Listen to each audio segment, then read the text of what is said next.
오늘은 마르틴 루터가 구텐베르크 대성당 앞에 95개의 조항을 내걸면서 교회 개혁을 선언한 지 500년이 되는 뜻깊은 해입니다.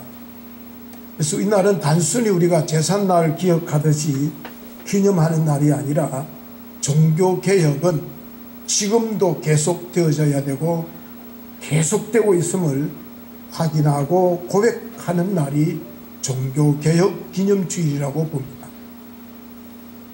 사실 마르틴 루터가 종교개혁의 기치를 높이 들기 전에 이미 수백 년 동안 크고 작은 교회 개혁의 부르짖음이 있었습니다.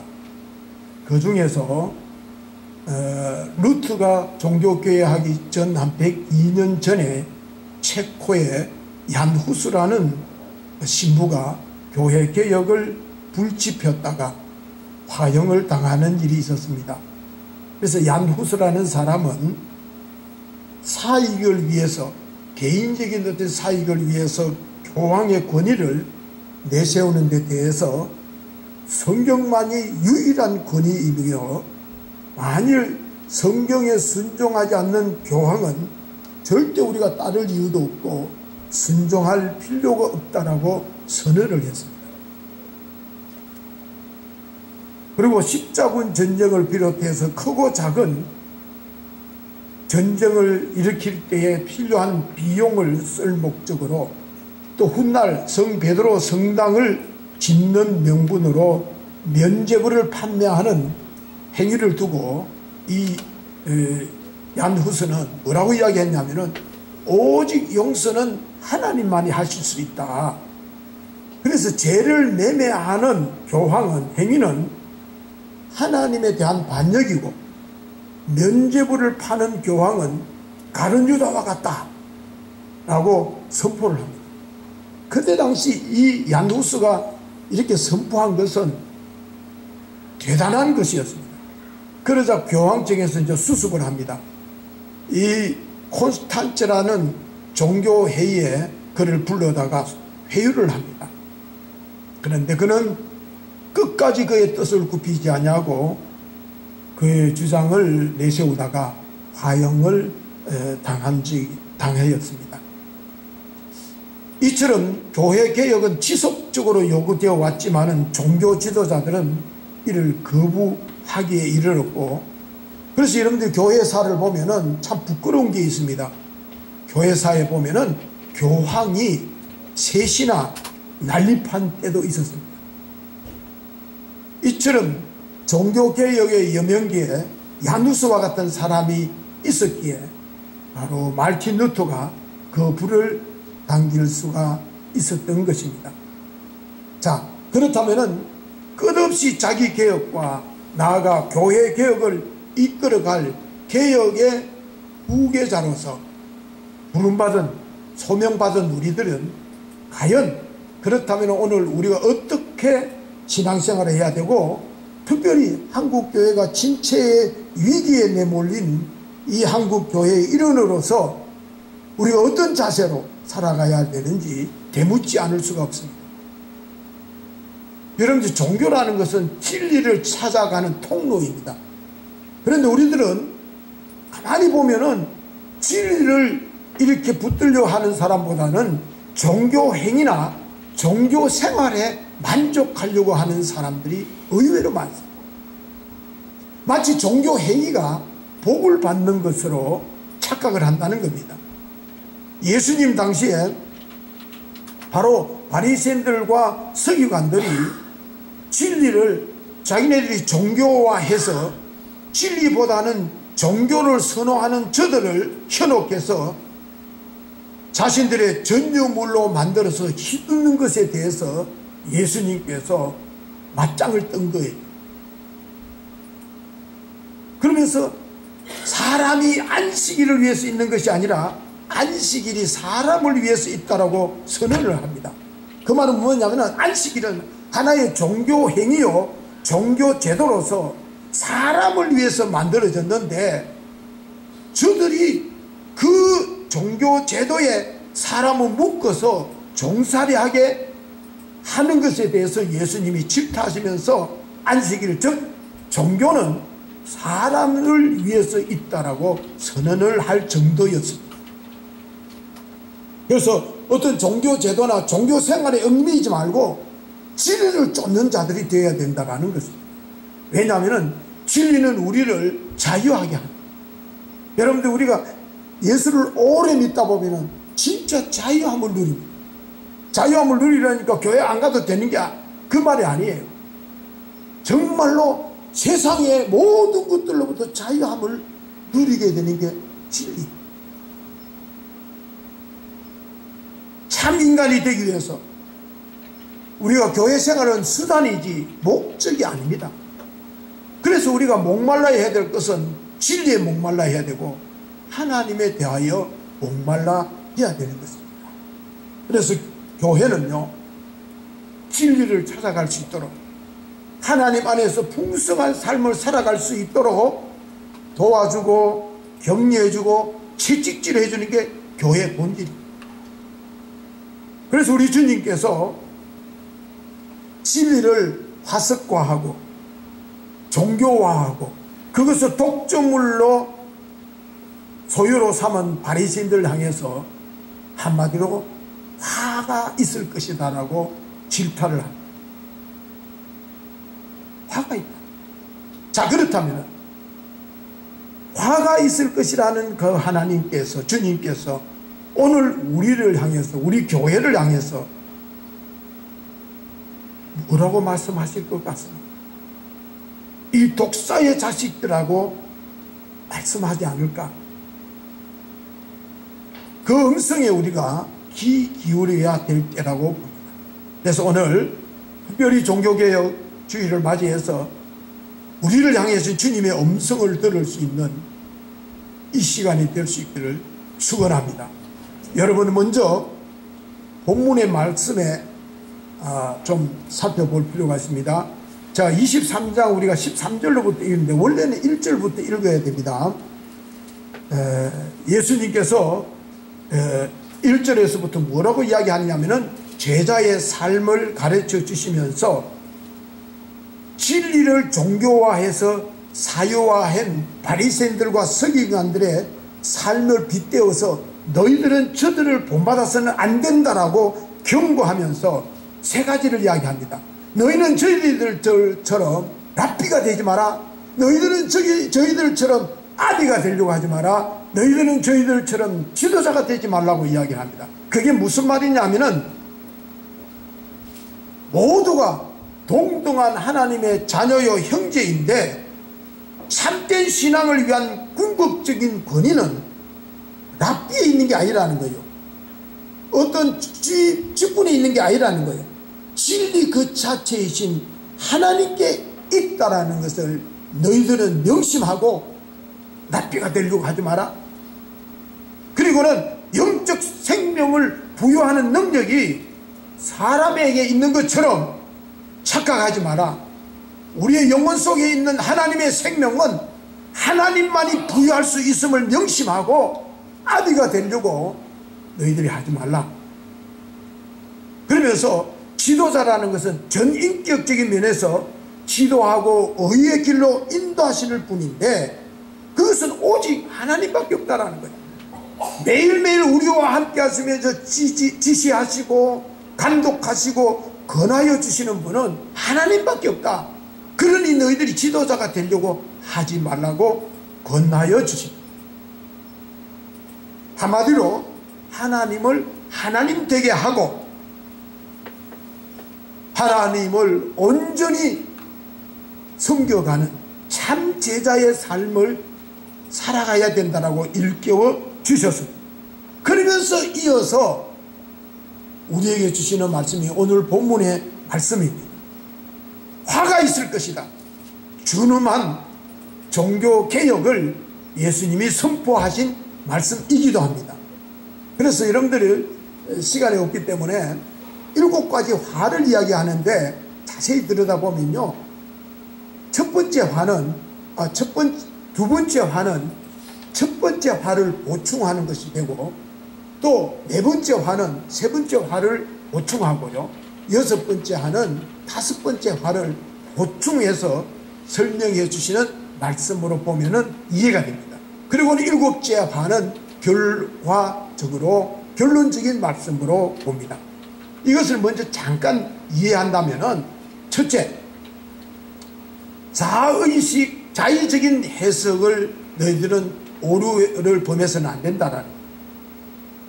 서기관들과 바리새인들은 탁월한 성경의 지식을 가진 자들로서 그것을 책임 있는 지식인으로서 살아야 되는데, 그것을 임의적으로 해석해서 구원의 길을 방해할 뿐만 아니라 오히려 더 지옥 자식을 만들게 하고 있으니 어떻게 화를 면하겠느냐, 그렇게 말합니다. 그리고 두 번째로는 가치 판단의 왜곡인데, 저들이 율법에 경미한 것들은 별나게 지키면서 진짜 지켜내야 될 정의와 긍휼과 믿음은 그는 저버립니다. 그리고 성전과 제단보다는 금과 예물을 더 중요하게 여기는데 어찌 화를 면하겠느냐. 그리고는 외식주의의 허구이죠. 저들의 품성은 아랑곳하지 아니하고 보이는 외모에만 전념을 해서 헛세를 부리고 있으니 내가 이들을 가만둬야 되겠냐? 그릇에 안과 밖이라는 게 있고 해칠한 무덤 속에 겉과 속이 있는데 속은 더러워졌는데 겉만 번드리하게 하고 있는데 내가 가만히 두겠느냐. 그래서 돌이켜 개혁하지 않냐면은, 돌이켜 바르게 하지 않냐면은, 그러면서 일곱 번째 화를 이야기합니다. 너희 조상들이 선지자들과 의인들을 죽인 것처럼 너희들도 역시 하나님의 아들인 나를, 진리를 알아보지 못하고 죽이는 자들이 될 것이다. 경고하여 주신 거죠. 그런데도 불구하고 불행하게도 이들은 이 기회를 놓쳐버립니다. 그 기회를 놓치고는으로써 성밀의 자리가 빼앗겨지고 저주의 자리에 화를 자초하게 되었던 것입니다. 자, 그렇다면 오늘 한국교회를 향하신 주님의 음성이 무엇일 것 같습니까? 오늘 우리를 향하여 주시는 말씀이 무엇이냐라는 것입니다. 세계적 대형교회가 집중되어 있는 것이 유일하게 한국교회입니다. 세계적인 교회들이 한국에만 몰려 있습니다. 그럼에도 불구하고 한국 사회는 어떻습니까? 기독교적인 사랑과 분배와 복지와 평등은 전무합니다. 이게 교회 위기입니다. 오히려 교회가 불을, 재화를 부추기고 질주하는데 앞장서고 있으니 이 시대야말로 정말로 주님께서 통렬히 개혁을 어느 때보다도 요구하는 시대가 아닌가, 저는 그렇게 생각합니다. 여러분들은 개혁이라는 것은 어디로 돌아가자? 예수님께 돌아가자, 본질로 돌아가자, 성경으로 돌아가자라는 게 개혁의 본질입니다. 그렇다면 오늘 우리들의 신앙과 한국교회가 개혁되어져야 될 부분이 어디 있을 것 같습니다. 그래서 오늘 본문 속에서 이 세 가지를 같이 견주어서 예수님 당시의 지도자들이 그들의 세태를 외치면서 예수님께서 안타까워했음에도 불구하고 오늘날 한국교회가 그대로 답습하고 있다는 겁니다. 교회 안에 개인주의와 이기주의가 대세를 이루고 있고요, 이제는 자기 신앙 내가 알아서 한다라고 누구의 간섭도 지도도 거부하는 시대가 되고, 그래서 교회 안에는 우리의 하나님은 없어요. 나의 하나님만 있어요. 나만의 종교 생활을 즐깁니다. 그래서 얽매이는 것을 더더욱 싫어합니다. 그러면서 하는 말이 교회는 많은데 갈 만한 교회가 없다라는 거예요. 그러면서 차츰차츰 가난한 교인들이 늘어납니다. 교회 안 나가도 나는 교인이다, 예수 믿고 있다라고 하는 사람들이 늘어나는 거예요. 그런데다가 우죽순처럼 여기저기서 내가 믿는 하나님, 내가 만난 하나님, 내가 본 천국을 외치면서 이기주의를 부추겨가지고 나만 구원받겠다고 자극을 하는 이런 자들이 판을 치고 있는 세상. 그래서 어느 것이 참 진리인지 알 길이 없어요. 천국 문을 가로막고 서 있는 것처럼 진리의 문을 가로막고 서서 자기네들도 들어가지도 않고 들어가려고 하는 자도 막고 서 있으니 이게 한국교회 위기가 아니겠습니까?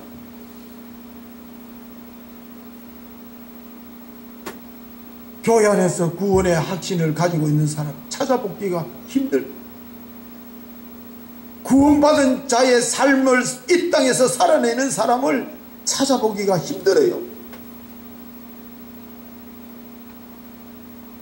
오만하지 그 길을 찾으려고 하는 자도 없고 찾는 자도 없고 그것을 또 알리려고 하는 교회도 없고. 그래서 그동안에 생명을 걸고 구원의 진리를 수호했던 그 믿음과 열정은 교회 안에 찾아볼 수가 없어요. 왜요?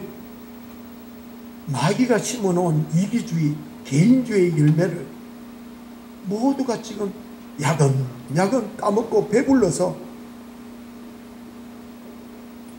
그게 단 줄 알고 그게 전부인 줄 알고 지금 신앙의 전부인 줄 알고 살아가고 있다. 이럴 때 우리가 다시 한번 오직 믿음, 오직 은총, 오직 성경, 오직 예수님께로 돌아가는 길밖에 없다. 이 길만이 진리의 길이고 이 길만이 우리의 살 길이라. 그래서 와 있을 것이다. 빨리 돌이켜라. 개인주의적이고 이기주의적인 신앙에서 벗어나라고 주님은 우리를 향하여 외치고 있는 것입니다. 두 번째로 가치 판단의 왜곡입니다. 바리새인들은 경미한 것들은 유별나게 강조하면서 정의와 긍휼과 믿음을 저버리고 금이나 예물을 성전과 제단보다 더 귀중하게 여기는 것은 저들의 욕망을 제거하지 못하고 오히려 그들의 욕망을 충족시키는 것으로 진리를 전락시켜버린 것. 얼마 전에 영국 BBC 방송국에서 국가별 욕망 지수를 발표한 적이 있습니다. 놀라운 것은요, 대한민국이요, OECD 국가 중에서 가장 욕망 지수가 높은 나라로 발표가 되었습니다. 제가 그것을 보면서 회개를 했어요. 야, 한국교회가 제 역할을 못했구나. 아니, 한국교회가 오히려 그것을 개인의 욕망을 부추기는데 앞장섰구나. 저는 정말 통감을 했어요. 여러분들, 종교라는 것은요, 욕망과 반비례하는 게 종교입니다. 종교는요, 욕망을 제어하고 욕망을 내려놓게 하는 게 종교의 역할이에요. 그런데 오늘날 교회가 앞장서서 기복사상을 불어이어서 이 땅의 복이, 이 땅에서 누리는 것들이 하나님의 복으로 바꿔놓았어요. 여러분들, 능력 있는 목사를 평가할 때 무엇으로 평가합니까? 교인의 숫자로 평가합니다. 그 교회 교인의 숫자가 많으면은 그 목사님이 능력 있는 목사고, 아이고, 그 교인이 10명밖에 안 돼요. 이게 한국교회 통설이 되어버렸어요. 교회가 기업처럼 세습되기도 하고요, 물질의 축복이 하나님의 은총으로 가진시켜버렸어요. 그러다 보니까 교회 안에 빈입 부익부가 자본주의 양식이 그대로 작동을 해가지고 있는 사람은 대접받지 못하고 없는 사람은 소외당하는 것이, 있는 사람은 대접받고 없는 사람이 소외당하는 곳이 교회가 되어버렸어요. 보십시오. 병이 들거나 그것도 암이라도 걸려보십시오. 기도 안 해서 그렇고 저주받아서 그렇게 된 것처럼 몰아붙이고 그렇게 믿도록 강요하고, 그렇지 않아도 병든 것도 서럽고 고통스러운데 어디 위로받을 데도 없고 희망을 품을 수도 없는, 오히려 그것까지도 감사함으로 하나님 앞에 고백할 수 있는 기회를 박탈해버리는, 마음 둘 곳이 없고 발 둘 곳이 없게 하는 게 오늘 한국 교회가 아니냐는. 여러분, 번영시나 기복시나 예수 믿은 돈만 잘 벌고 출세하고 성공하는 것은 바른 진리가 아닙니다. 성경의 가르침도 아닙니다. 기독교가 아닙니다. 예수 믿으면 복 받는 거 맞습니다. 그런데 그 복과 이 복은 다릅니다. 심령이 가난할 때는요, 나는 강하다, 지혜롭다, 많이 가졌다는 생각을 하지 않습니다. 심령이 가난한 사람들은 세속적인 가치를 통해서는 나는 아무것도 자랑할 것이 없다라고 내려놓습니다. 그런 마음이 될 때 비로소 평화를 체험하게 되고, 아, 이게 복이구나, 이게 행복이구나, 거기에서 얻을 수 있는 거예요. 번영신학이라는 것은요, 인간의 욕망을 위해서 성경을 끌어들이고요, 하나님을 끌어들여 수단으로 삼습니다. 그게 중세 기독교였고 오늘 우리들의 현주소이기도 합니다. 그래서 루터가 여기에 반기를 들었던 게 종교개혁이에요. 그러므로 교회가 이 사회에 빛이 되는 아름답고 건강한 교회가 되는 데에, 이게 오늘 우리 한국 교회를 향하신 주님의 뜻이요, 간절함이 아니겠는가. 그래서 오늘 우리 종교개혁주의를 맞이해서 정말로 세상에 빛이 되고 아름다운 건강한 교회가 되도록 우리 모두가 다시 한번 우리의 신앙의 모습을 반추해 보아야 되려고 봅니다. 세 번째입니다. 외식주의의 흑우입니다. 내면은 아랑곳하지 않고 보이는 것이 전부인 것처럼 해치랑 무덤 같은 저들을 질타하셨던 주님께서 오늘날 우리 한국에 보여주기식 신앙생활, 경쟁이나 하듯이 대형교회 쏠림 현상이라든지 성장제일주의, 이 같은 것이 과연 주님이 보실 때 기뻐하십니까? 주님이 뭐라고 하실까? 큰 교회를 이루는 것이 성공한 목회로 간주함으로써 하나님의 나라의 가치보다는 세상의 가치가 휘둘려지는 오늘 우리 교회 모습이 아닙니까?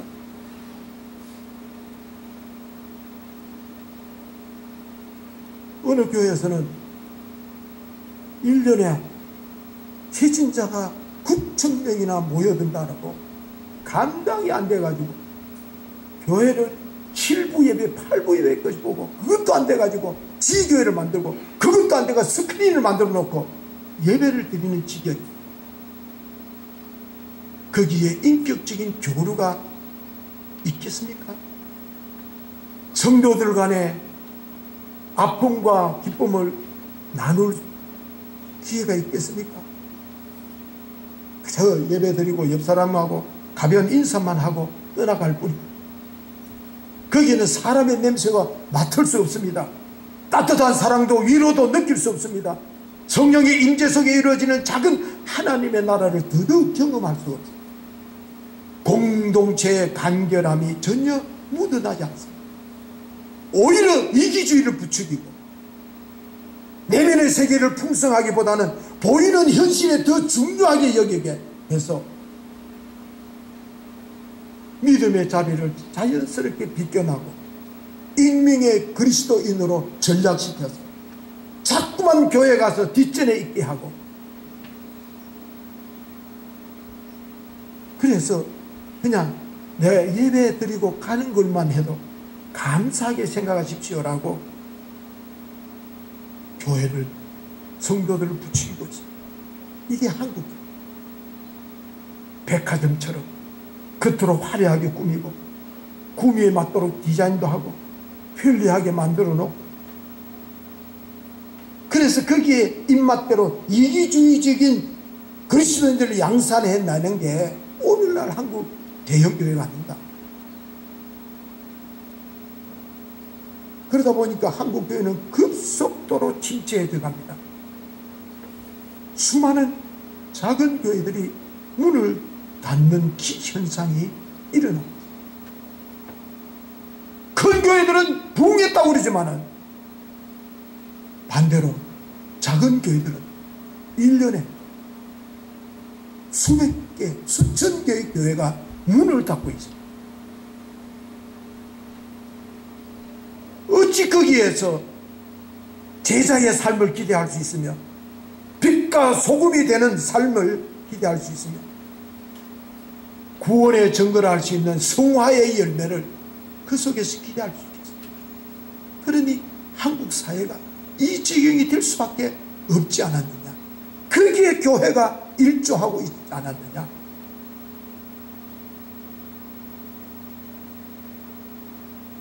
교회 생활을 아무리 해도 미성숙한 교회만 자꾸만 늘어납니다.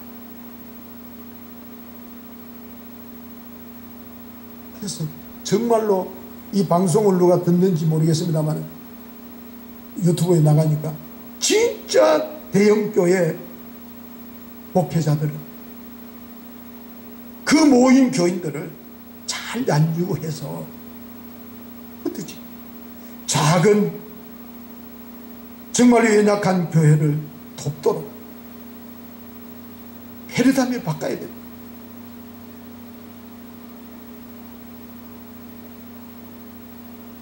그래서 저는 교회의 대형화를 만드는 길이 저는 종교개혁이라고 보거든요.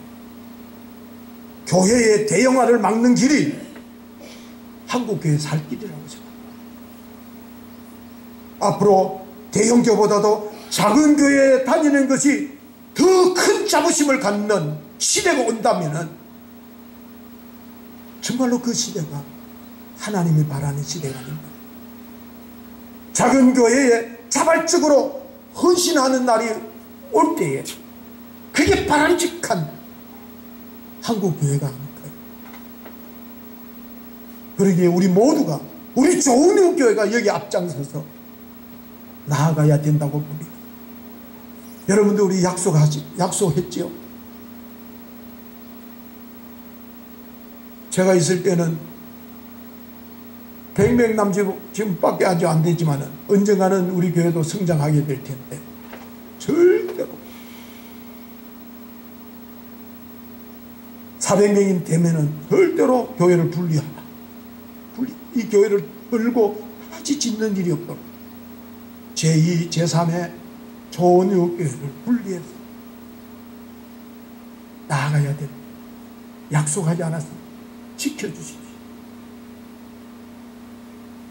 우리 모두 대안적 공동체, 교회 본질을 구현하는 건강한 교회가 되도록 우리 교회가 앞장서 가야 됩니다. 이게 오늘 한국 교회를 향하신, 우리 교회를 향하신 개혁의 과제를 던져주신 하나님의 음성이라고 봅니다.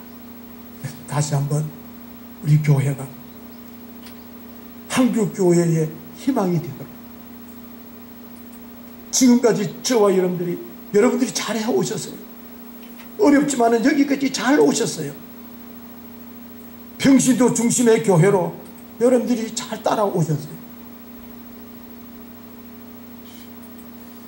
앞으로 더욱더 정말로 기대할 수 있는 교회로서 날마다 개혁하고 날마다 성찰해서 바른 믿음, 바른 신앙으로 이 사회에 희망을 주는 교회가 되도록 끊임없이 개혁하고 끊임없이 자기를 돌아볼 줄 아는 성숙한 우리 모든 공동체가 될 수 있기를 주님의 이름으로 축원합니다.